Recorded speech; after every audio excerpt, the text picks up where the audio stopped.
Oke, kita akan mempraktikkan demonstrasi praktikum kimia dasar. Nah, sebelum mulai praktek, kita wajib menggunakan alat pelindung diri atau APD. Nah, APD ini wajib dipakai pada saat praktikum kimia dasar. Apa saja APD yang digunakan? Yang pertama itu masker, yang kedua sarung tangan, yang ketiga jas lab, dan yang keempat sepatu.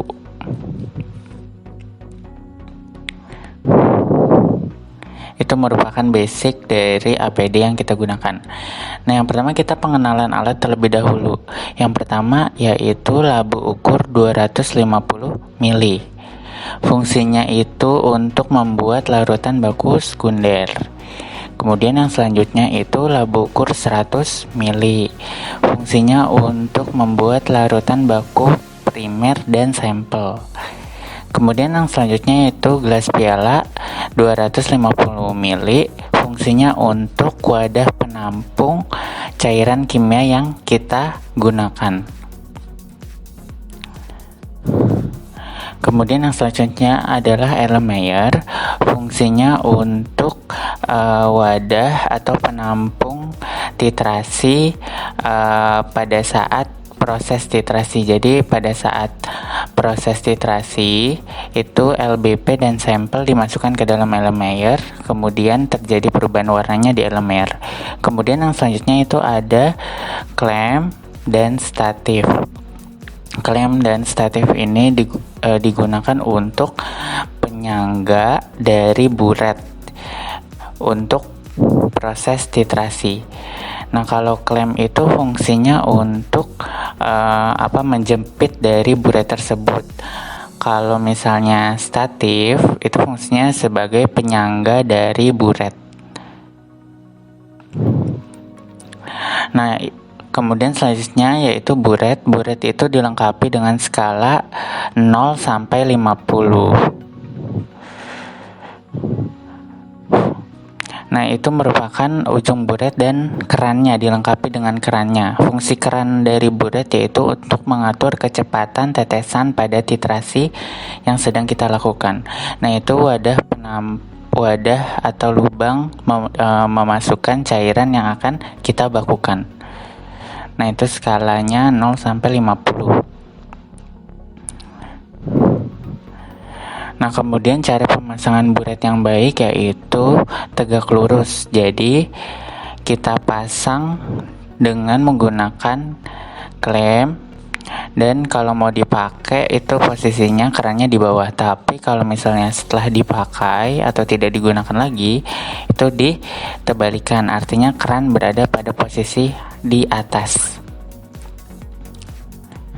Kemudian alat selanjutnya yaitu gelas ukur. Fungsi dari gelas ukur yaitu untuk mengukur cairan kimia dengan konsentrasi yang pekat atau cair untuk mengukur larutan baku sekunder. Kemudian selanjutnya yaitu pipet volume. Nah, pipet volume itu digunakan untuk memipet cairan kimia baik pekat maupun encer. Biasanya digunakan untuk proses pemipetan LWP dan sampel, baik ke labu ukur maupun ke Erlenmeyer. Kemudian selanjutnya yaitu pipet filler atau balap. Fungsinya untuk menarik cairan yang ada di wadah untuk dipipet ke dalam pipet volume. Nah, pipet volume ini terdiri dari beberapa jenis volumenya. Ada yang 1, 2, biasanya yang kita gunakan 20 atau 25. Kemudian kita pipet sampai batas yang ada pada pipet volume.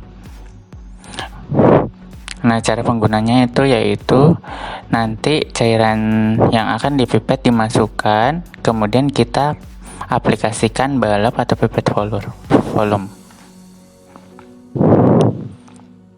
Maksudnya pipet filler.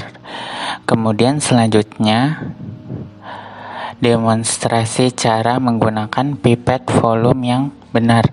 Jadi yang pertama kita siapkan dulu larutan yang kita ingin pipet, kemudian kita siapkan pipet volume.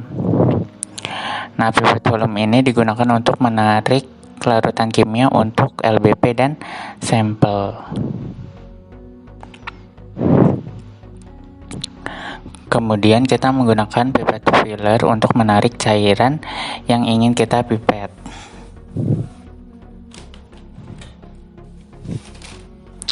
Sebenarnya ada dua cara, itu bisa dengan pipet filler atau dengan mulut, tetapi lebih aman menggunakan pipet filler. Nah, yang pertama itu kita siapkan larutan kimia yang akan dipipet. Kemudian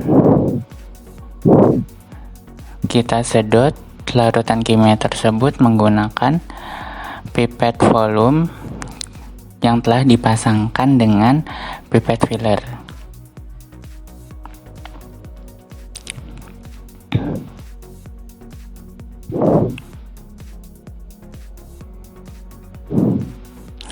Kemudian kita sedot cairan yang akan kita pipet. Biasanya cairannya itu konsentrasi pekat untuk LBP dan sampel. Nah, kita memencet pipet filler dengan huruf S itu sedot.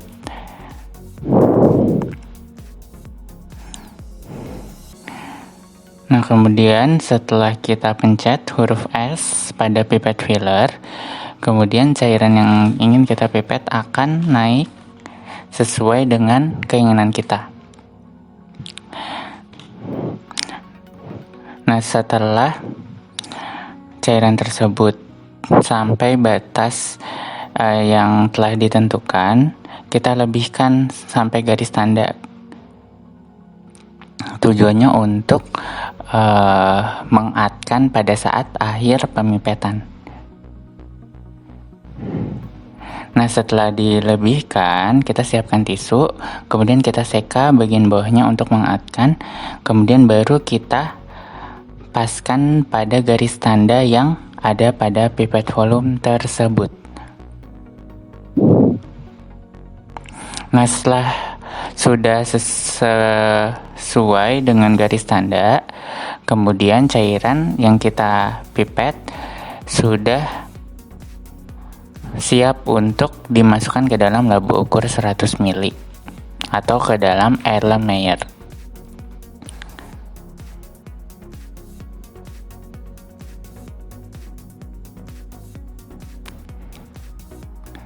Kemudian kita buat LBP, larutan baku primer. Jangan lupa pada saat pembuatan larutan baku primer itu di labu 100 ml itu kita masukkan terlebih dahulu sedikit Aquades. Tujuannya supaya larutan yang kita gunakan lebih homogen. Sama prosesnya, yaitu kita pipet terlebih dahulu larutan pekat dari baku primer dengan menggunakan pipet volume dan pipet filler.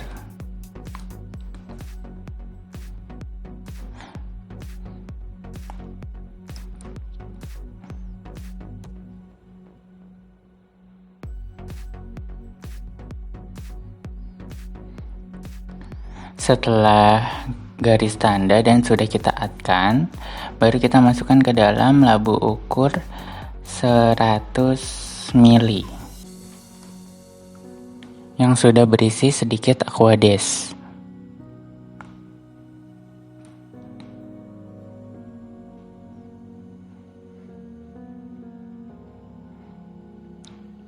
Nah, setelah itu kita atkan dengan Aquades sampai garis tanda yang tertera pada labu ukur 100 ml. Nah, jangan lupa kalau misalnya kita menggunakan larutan tidak berwarna atau bening, kita menggunakan meniskus bawah. Tetapi kalau kita menggunakan larutan yang berwarna, kita menggunakan meniskus atas. Nah, yang kali ini kita menggunakan larutan bening, yaitu kita menggunakan meniskus bawah. Nah, jangan lupa untuk menghomogenkan dengan cara dikocok supaya larutan baku primer yang kita buat itu homogen.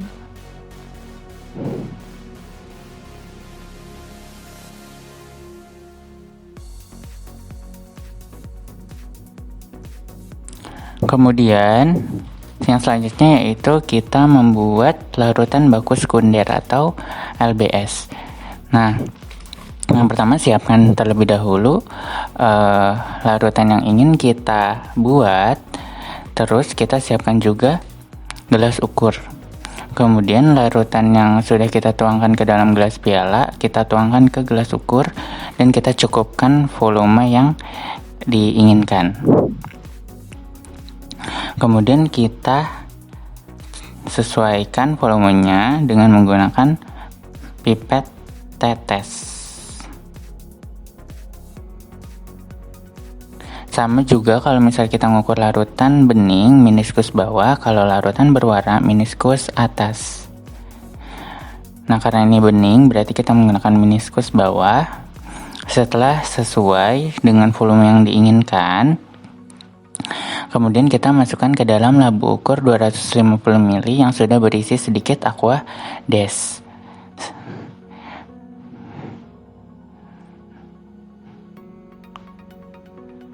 Nah, kita masukkan ke dalam labu ukur 250 ml, kemudian kita cukupkan dengan aqua des sampai garis tanda yang terdapat pada labu ukur 250 ml.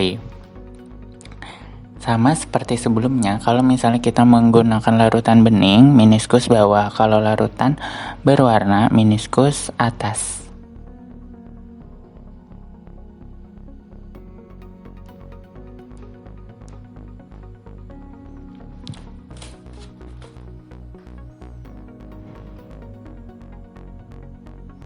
Kita bisa menggunakan botol semprot atau pipet tetes untuk mencukupkan volumenya sampai garis tanda.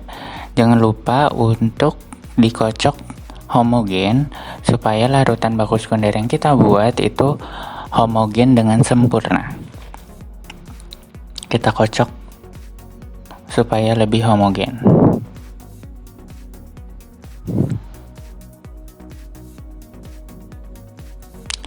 Kemudian setelah larutan baku sekunder dan larutan baku primer selesai, tahap selanjutnya yaitu kita memipet larutan baku primer tersebut menggunakan pipet volume dan pipet filler. Kemudian kita pindahkan ke dalam Erlenmeyer. Tujuannya untuk kita titrasi menggunakan LBS yang ada di buret.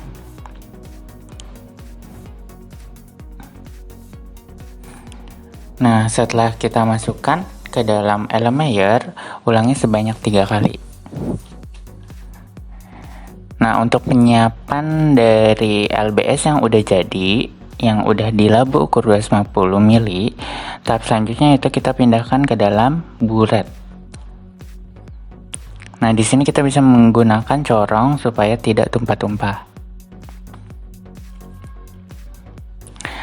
Nah, pada saat memasukkan larutan baku sekunder ke buret, jangan lupa kita pastikan yang ada di bawah keran itu terbuka dan terisi dari cairan. Kemudian kita tutup lagi keran itu. Nah, kemudian kita cukupkan sampai garis tanda. Garis tandanya itu 0. Nah, sama seperti sebelumnya, kalau kita menggunakan larutan bening, menggunakan meniskus bawah. Kalau misalnya larutan berwarna, meniskus atas. Pastikan skalanya sampai dengan batas 0.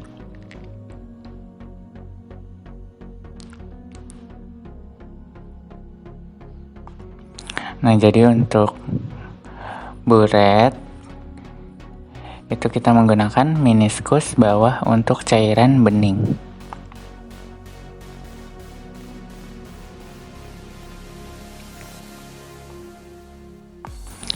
Nah, nanti akan terlihat contoh untuk cairan berwarna pada buret. Nah, ini contoh pengisian buret menggunakan larutan LBS yang berwarna. Kita menggunakan contoh KM04 yang berwarna ungu, kita masukkan ke dalam buret. Nah, kalau misalnya larutannya berwarna, kita menggunakan meniskus atas.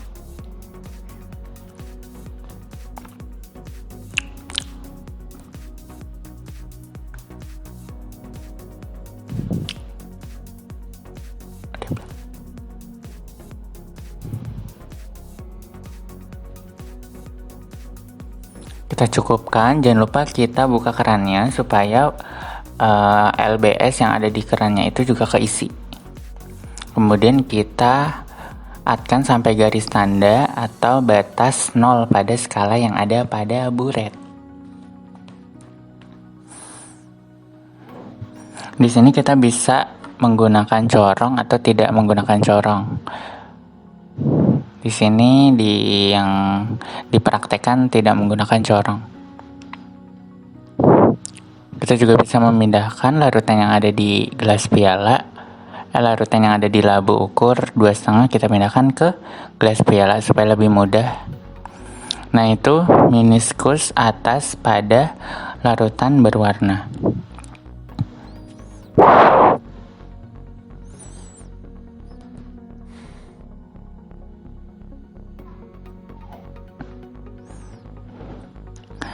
Nah, kemudian setelah buret sudah kita isi dengan cairan berwarna atau tidak berwarna, kemudian yang ada di labu ukur 100 ml berarti kan itu LBP dan sampel. Nah, kalau misalnya LBP atau sampel itu sudah jadi kita buat, kemudian kita ambil menggunakan pipet volume untuk dipindahkan ke Erlenmeyer. Nah, kita ulangi sebanyak 3 kali. Nah, untuk memindahkan ke dalam Erlenmeyer kita bisa menggunakan pipet volume. Jadi misal titrasinya itu 20 ml, berarti kita menggunakan pipet volume 20 ml, lalu kita masukkan ke dalam Erlenmeyer. Sama cara penggunaan pipet volume yang telah dijelaskan sebelumnya.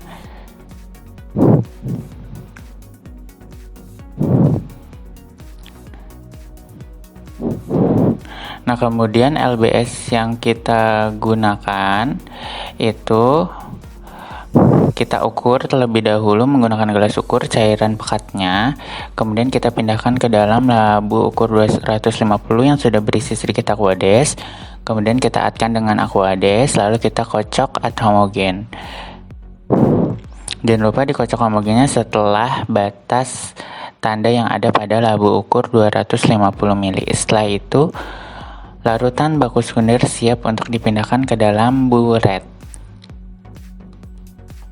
Nah, pada saat penambahan indikator, posisinya itu tegak lurus pipet tetesnya. Nah, penambahan indikator ini kita masukkan ke dalam Erlenmeyer. Nah, di sini ada cara titrasi yang benar, yaitu tangan kiri memegang keran dan tangan kanan itu untuk mengocok larutan yang ada di Erlenmeyer.